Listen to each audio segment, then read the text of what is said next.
Et voilà, c'est parti, c'est la tempête qui arrive. Grêlon de la taille d'une bille. Bien, impeccable. Bon, bah on relèvera les dégâts une fois terminé.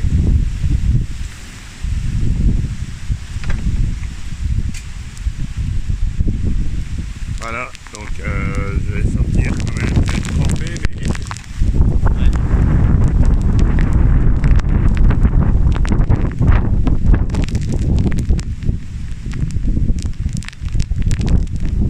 Je sais pas si c'est passager, si ça continue. Ouh, ouïe, ouïe. Bon, j'espère que vous n'aurez pas trop de dégâts. Je vois qu'il y a des branches de café. On continue. Ah, l'écran se flotte.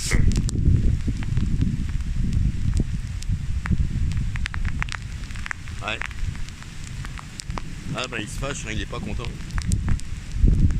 Bon, on verra ça demain matin. On va relever des dégâts, en espérant qu'il n'y ait pas de dégâts dans les toitures.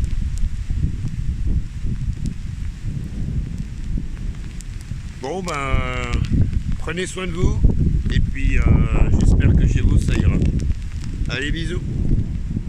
Ça gronde. Ouais, bien voilà, c'est passé, ça a duré 5 minutes, des bons grêlons, un petit prunier de cassé, bon c'est dommage, mais c'est un moindre dégât. Des branches de tilleul un petit peu, branches de noyer. Ah, là il y a un pommier qui a souffert, ça tombe bien, je savais pas quoi faire. Donc, mais bon, tant que les toitures, qu'il n'y a pas d'accident humain, c'est déjà pas mal. Bon bah les pieds de tomates, ça c'est sûr que même tutoré, ils en ont pris un petit coup dans les carreaux.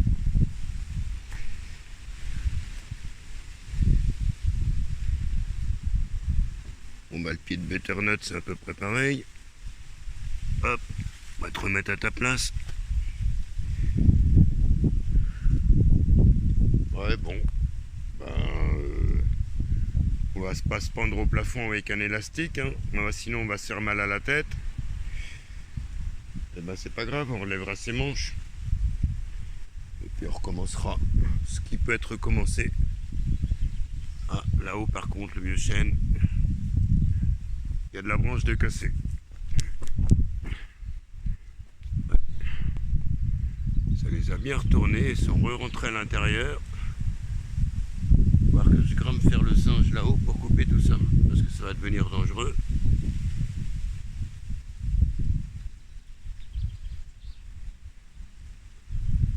Et là, vu la hauteur, je suis environ à 8 mètres de haut.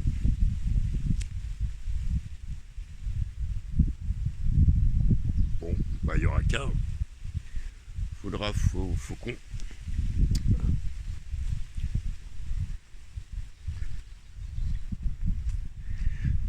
Aux alentours, bah, vu la grêle qui est tombée, bon, moi c'est moindre mal, hein, les agriculteurs qui ont des colzas à moissonner. Malheureusement, je pense que si les grêlons de la taille d'une bille, gros comme mon petit doigt, sont tombés sur les colzas qui étaient mûrs et qui n'ont pas été moissonnés, je pense que là, ils auront été moissonnés. Ah, là je vois un gros chêne. Ça l'a cassé en deux. Là, c'était assez violent. Assez violent, assez violent. Alors déjà qu'autour, moi je conserve les haies, un écosystème. Ils ont arraché toutes les haies, il n'y a plus rien qui ralentit le vent. Parce que tout ça avant c'est une plaine.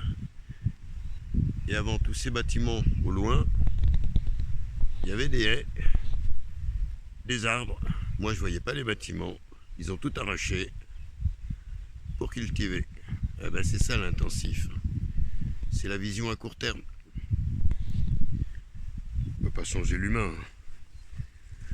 C'est du profit mais sur du court terme. Et à long terme, eh ben, on en paye un petit peu les frais et les circonstances. C'est une question de gestion, c'est une question de politique, c'est une question de beaucoup de choses. et on ne peut pas y faire grand chose. Puisque c'est dans une culture finalement, c'est dans un phénomène de pensée unique. Alors quelques-uns qui font marche arrière, mais très rarement, très rarement, très rarement. Pourquoi est-ce qu'on peut leur en vouloir? Je sais pas. Je pense pas qu'ils sont rentrés dans un cercle vicieux. Et c'est comme ça. Bon bah sinon là pour le voisin, il va y avoir un petit peu d'avoine de printemps. Un petit peu. Je souhaite qu'il n'y ait pas trop de dégâts dans les cultures quand même, puisqu'ils ont engagé des frais, ils ont engagé pas mal de choses. Ah, là, c'est un datura. Datura. Allez, c'est pas chez moi, c'est chez le voisin, mais ça graine partout. Et ça gagne de l'espace. Après, ça emmerde le monde. C'est rare que je dise un gros mot, mais là, ça emmerde.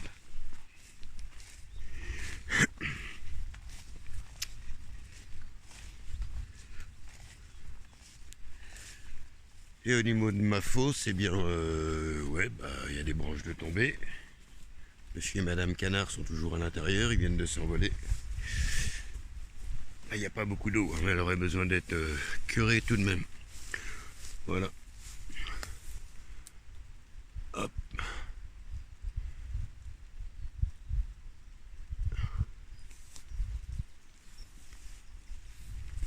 Alors une fosse chez nous, c'est qui correspondrait dans un autre langage à une mare. Voilà. Ce qui servait à une époque, quand les vaches étaient au pâturage, bah, servir un petit peu d'abreuvoir. Et puis voilà. Ah ouais, quand même, celle-là bien sacrifiée celui-là.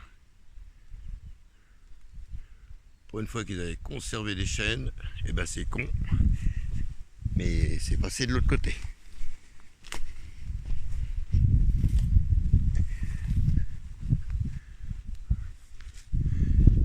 Ah oui. Là c'est... Bah, ça va finir en bois de chauffage.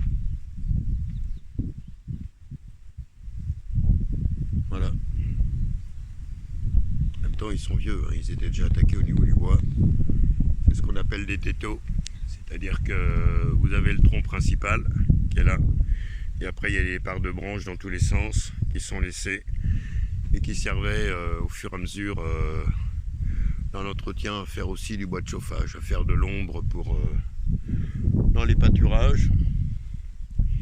Et puis ça servait aussi à faire le bois de chauffage parce que ben on se chauffe encore au bois dans nos campagnes et les anciens se chauffaient aussi au bois et cuisinaient aussi avec la vieille cuisinière à bois.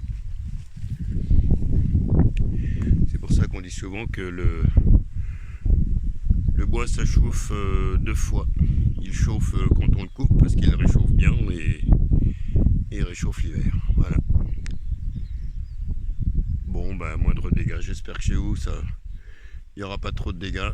Au loin que les orges qui n'ont pas été moissonnées, je ne sais pas si on va le voir d'ici, mais on voit que de toute façon elles ont été. Non, on ne le voit pas. Elles ont versé qu'on appelle, c'est-à-dire qu'elles se sont couchées. Donc un peu plus délicat à moissonner derrière. Enfin bref, c'est noir quand même. Hein.